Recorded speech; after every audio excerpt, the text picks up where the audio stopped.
ओम श्री गणेशाय नमः। भगवान शिव को संतुष्ट करने वाले व्रतों का वर्णन, शिवरात्रि व्रत की विधि एवं महिमा का कथन। तो आप सभी प्यारे भक्तों ध्यानपूर्वक सुनिए। तदंतर ऋषियों के पूछने पर सूत जी ने शिव जी की आराधना के द्वारा उत्तम एवं मनोवांछित फल प्राप्त करने वाले बहुत से महान स्त्री पुरुषों के नाम बताइए। इसके बाद ऋषियों ने फिर पूछा, व्यास किस व्रत से संतुष्ट होकर के भगवान शिव उत्तम सुख प्रदान करते हैं, जिस व्रत के अनुष्ठान से भक्त जनों को भोग और मोक्ष की प्राप्ति हो सके, आप उसका जो है विशेष रूप से वर्णन कीजिए। श्रुतोवाच, श्री सूत जी ने कहा, महर्षियों, तुमने जो कुछ पूछा है वही बात किसी समय ब्रह्मा, विष्णु तथा पार्वती जी ने भगवान शिव से पूछी थी। इसके उत्तर में शिव जी ने कुछ कहा वह मैं तुम लोगों को बता रहा हूँ। श्री भगवान शिव जी बोले, मेरे बहुत से व्रत हैं जो भोग और मोक्ष को प्रदान करने वाले हैं। उनमें मुख्य 10 व्रत हैं जिन्हें जाबाल श्रुत के विद्वान 10 शैव व्रत कहते हैं। द्विजों को सदा यत्न पूर्वक इन व्रतों का पालन करना चाहिए। हर एक प्रत्येक अष्टमी को, मतलब जितनी भी अष्टमी आए तो प्रत्येक अष्टमी को केवल रात में ही भोजन करें। विशेषतः कृष्ण पक्ष की अष्टमी को भोजन का सर्वथा त्याग कर दें। शुक्ल पक्ष की एकादशी को भी भोजन छोड़ दें, किंतु कृष्ण पक्ष की एकादशी को रात में मेरा पूजन करने के पश्चात भोजन किया जा सकता है। और शुक्ल पक्ष की त्रयोदशी को तो रात में भोजन करना चाहिए, परंतु कृष्ण पक्ष की चतुर्दशी को शिव व्रतधारी पुरुषों के लिए भोजन का सर्वथा निषेध है, अर्थात वह भोजन नहीं करेंगे। दोनों पक्षों में प्रत्येक सोमवार को प्रयत्न पूर्वक केवल रात में ही भोजन करना चाहिए। शिव के व्रत का तत्पर रहने वाले लोगों के लिए यह अनिवार्य नियम है।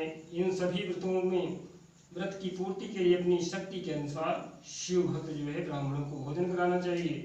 द्विजों को इन सब व्रतों का नियम पूर्वक जो है पालन करना चाहिए। जो द्विज इन त्याग को करते हैं वह चोर होते हैं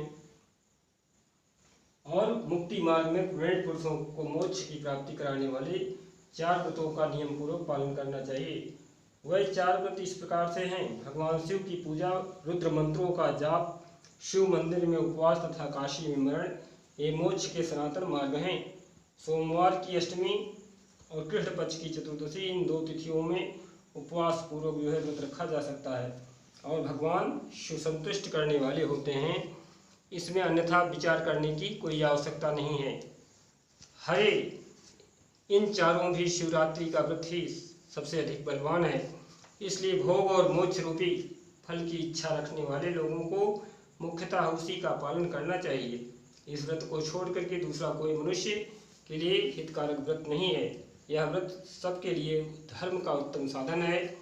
निष्काम अथवा सकाम भाव से रखने वाले सभी मनुष्यों, वर्णों, आश्रमों, स्त्रियों, बालकों, दासों, दासियों तथा देवता आज सभी देवधारियों के लिए यह श्रेष्ठ व्रत हितकर बताया गया है। माघ मास के कृष्ण पक्ष की शिवरात्रि तिथि का विशेष महात्म बताया गया है।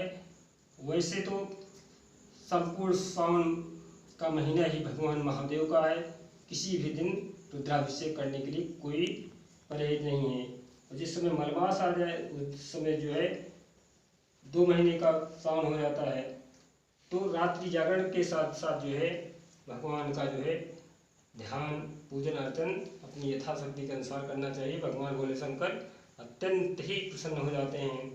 तो जिस दिन आधी रात के समय तक वह तिथि विद्यमान हो, उसी दिन उस व्रत के लिए ग्रहण करना चाहिए। तो करोड़ों हत्याओं का पाप का नाशक करने वाली भगवान शिव का जो है महामंत्र है, केशव उस दिन सवेरे से लेकर जो कार्य करना आवश्यक है उसे प्रसन्नता पूर्वक तुम्हें बता रहा हूँ, तुम ध्यान देकर सुनो।